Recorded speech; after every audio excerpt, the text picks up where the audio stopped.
नमस्कार और स्वागत है। आज हम एक ऐसी रिपोर्ट पर बात करने वाले हैं जो जेलों के बारे में हमारी जो आम सोच है उसे शायद थोड़ा बदल दे।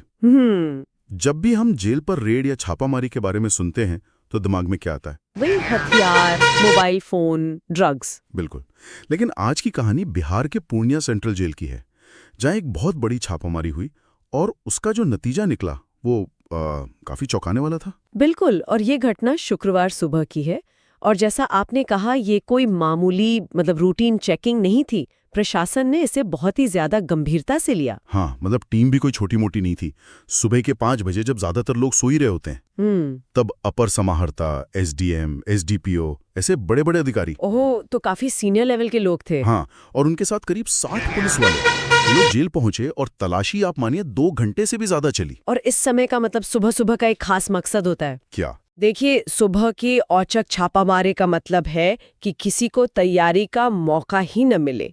इससे जेल के स्टाफ और कैदियों दोनों को एक बहुत सख्त संदेश जाता है कि व्यवस्था पर हर वक्त नजर है। अच्छा, एक तरह का मनोवैज्ञानिक दबाव। बिल्कुल। तो फिर इतनी बड़ी तैयारी, इतने बड़े अधिकारी, 2 घंटे की गहन तलाशी, सवाल तो ये है कि मिला क्या? हाँ। और यहीं ये कहानी सबसे दिलचस्प हो जाती है।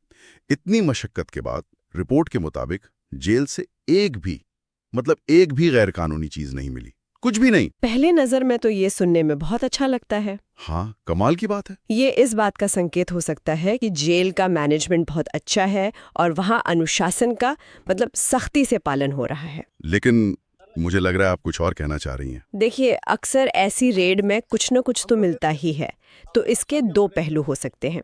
पहला, जो सबसे अच्छा है, कि पूर्णिया जेल वाकई एक मिसाल बन गया है। और दूसरा पहलू एक आलोचक ये सवाल भी उठा सकता है कि क्या इतने बड़े ऑपरेशन की खबर पहले ही लीक हो गई थी? ये एक जरूरी सवाल है, क्योंकि जमीनी हकीकत और रिपोर्ट में कभी-कभी फर्क होता है। सही बात है। लेकिन रिपोर्ट में एक और बात कही गई है जो शायद अच्छे मैनेजमेंट वाली थ्योरी को और मजबूत करती है।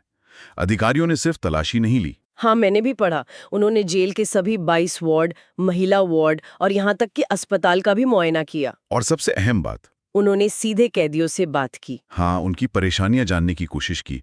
और रिपोर्ट कहती है कि किसी भी कैदी ने कोई शिकायत नहीं की। ये वाकई में एक बड़ी बात है।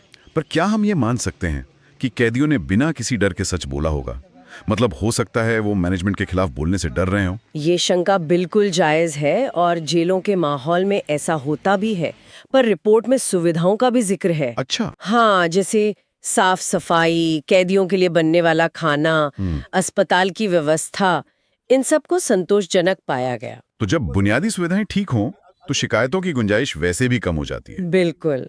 और एक और चीज जो मुझे काफी अच्छी लगी, वो स्मैक वाले कैदियों की बात। हाँ, रिपोर्ट में बताया गया है कि स्मैक जैसे नशे के मामलों में जो कैदी बंद हैं, उनके इलाज और सुधार के लिए भी एक प्रॉपर व्यवस्था है। ये तो बहुत ही प्रगतिशील कदम है। सिर्फ सजा नहीं, सुधार पर भी जोर है। और यही तो एक आधुनिक जेल व्यवस्था की निशानी है।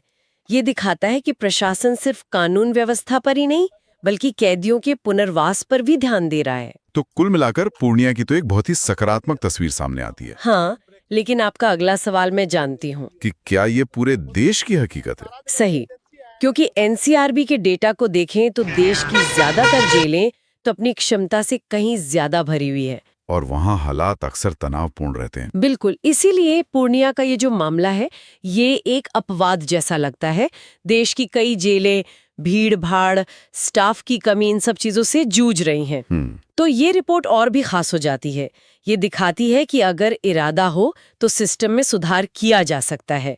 प्रशासन ने ये भी कहा है कि ऐसी जांच आगे भी होती रहेगी ताकि व्यवस्था बनी रहे। हाँ, एक तरह से ये जो पूरी कार्रवाई हुई वो जेल के लिए एक सर्टिफिकेट बन गई। तो इस पूरी बातचीत से जो एक बड़ा सवाल मेरे मन में आ रहा है वो ये है कि एक कामयाब प्रशासनिक जांच आखिर होती क्या है? क्या कामयाबी इस बात में है कि आप बहुत सारी गैर कानूनी चीजें पकड़ें और समस्याओं को सामने लाएं, या फिर कामयाबी इसमें है कि आपको जांच में कुछ भी गलत मिले ही नहीं?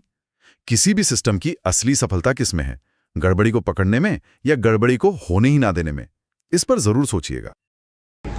जेल का निरीक्षण किया गया और सब कुछ एज पर रूल्स पाया गया और यहाँ पर सभी को भी, कैदियों को भी ये सलाह दी गई कि सब जो है यहाँ पर अथॉरिटीज़ का सहयोग करेंगे और किसी तरह का कोई प्रोहिबिटेड आइटम नहीं रखेंगे। जेल में कैदियों के द्वारा किस तरह का शिकायत प्रशासन के अगेंस्ट में किया गया? कैदियों से सब फीडबैक भी लिया गया, किसी तरह का उन्होंने कोई शिकायत दर्ज नहीं किया और उनको यही बोला गया कि आपको अगर कोई शिकायत है तो आप अपने जो प्रशासन है उनसे भी संपर्क करें और यदि वो नहीं बताते तो हमसे संपर्क करें।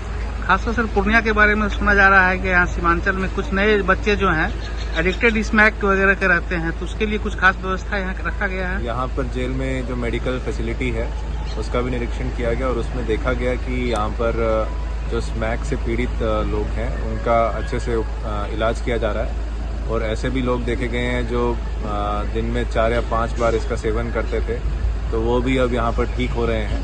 तो जेल अथॉरिटीज़ को मैं बधाई देना चाहूँगा इस चीज़ के लिए और यही कहूँगा कि जो स्मैक से जो पीड़ित लोग हैं उसको यहाँ पर अच्छा उपचार किया जा रहा है। सर, जेल प्रशासन को आपके द्वारा सर कुछ मैसेज जो क्या और भी कुछ बेहतर कर सके या कुछ कहीं ग्रे पॉइंट ऐसा है जहाँ पे लग रहा है कि और कुछ नया किया जा सके? जेल प्रशासन के द्वारा अच्छा काम किया जा रहा है, बस इसमें यही बोलेंगे कि थोड़ा अपना साफ सफाई की व्यवस्था को थोड़ा और अच्छा कर लेंगे और जो नई उनकी बिल्डिंग्स हैं उसको जल्दी से ऑपरेशनलाइज कर दें ताकि जो है कैदियों को रहने की अच्छी व्यवस्था और मिल पाए। Thank you sir.